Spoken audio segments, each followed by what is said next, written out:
No Salmo 119, eu peguei um gancho aqui com o missionário, e Deus vai nos abençoar. Salmo 119, versículo 67. O Salmo é 169, versículo 17. Mas tem muitas mensagens para nós. Eu peguei um gancho, Deus foi dando. Depois tem o segundo, são duas mensagens.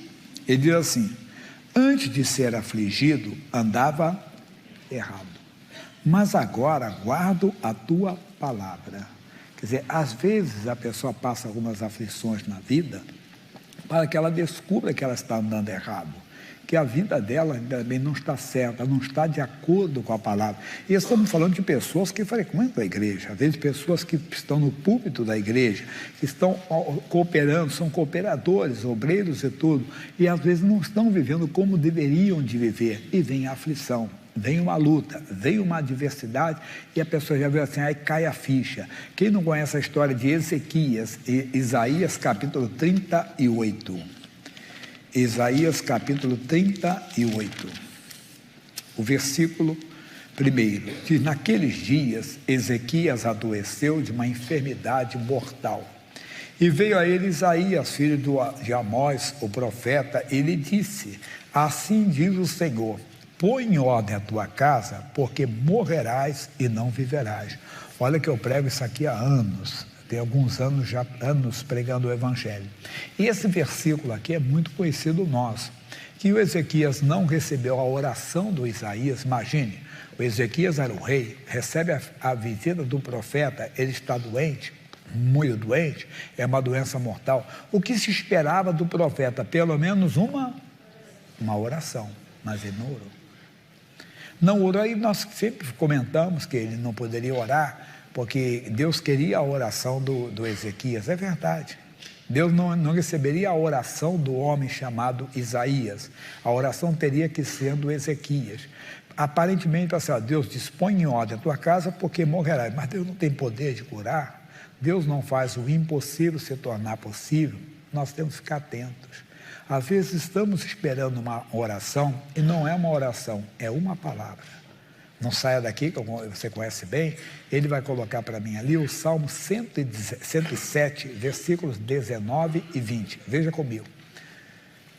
Diz assim: então clamaram ao Senhor na sua angústia, e ele os livrou das suas necessidades. Vamos lá? Enviou a sua palavra e os sarou, e os livrou da sua destruição.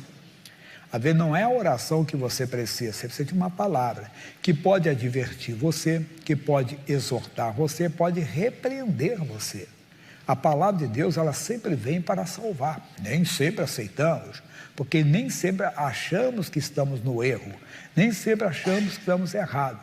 No livro de Mateus, no capítulo 8, no versículo 8, um homem pediu uma coisa para Jesus. O que ele pediu para Jesus?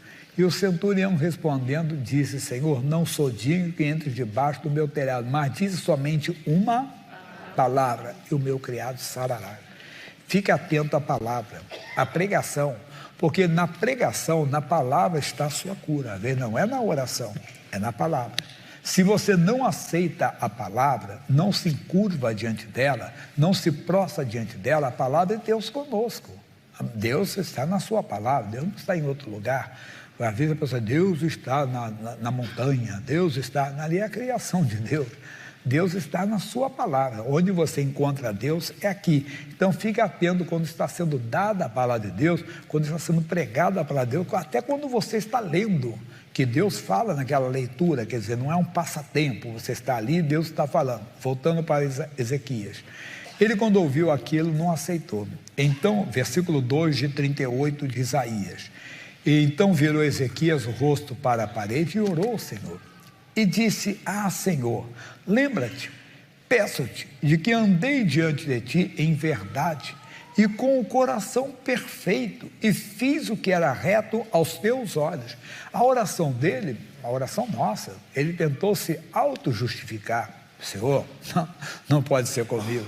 O profeta diz que eu tenho que colocar a casa em ordem. Lembra, Senhor, que eu andei diante de ti com o coração perfeito. Senhor, eu fiz o que era reto aos teus olhos. Senhor, isso não pode estar acontecendo, porque eu faço tudo, eu procuro fazer, eu faço, disse que fazia. Mas aí a ficha caiu. O missionário R. Soares disse que aqui é dando a mensagem, disse, isso aqui é um resumo. A verdade é que a oração, pessoal, ela não é um monólogo, a oração é um diálogo.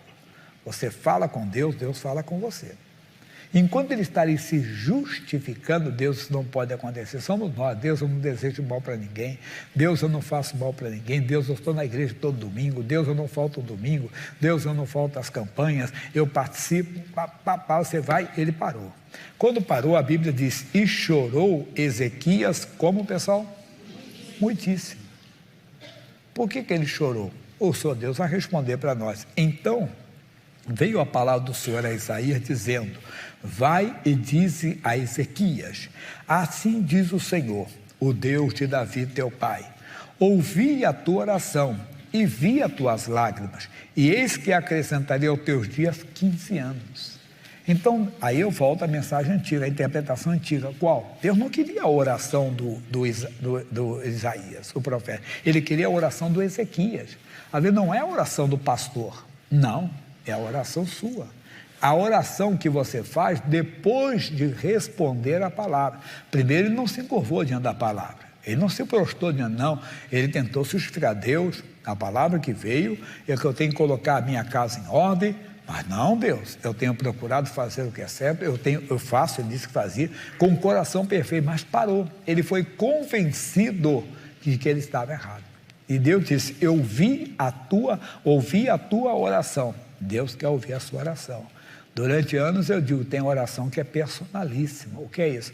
Ninguém pode fazer por você.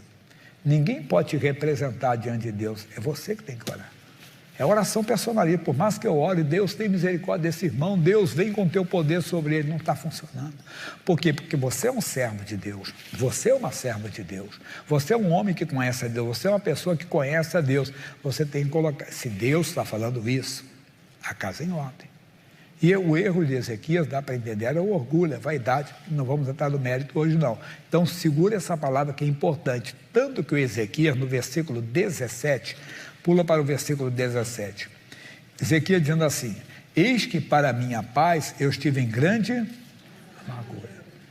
Lembra do que ele falou lá, o salmista? Volta no Salmo 119, no versículo 67, que começamos com ele, que ele disse lá, ele diz assim, antes de ser afligido andava errado, mas agora aguarda a tua palavra.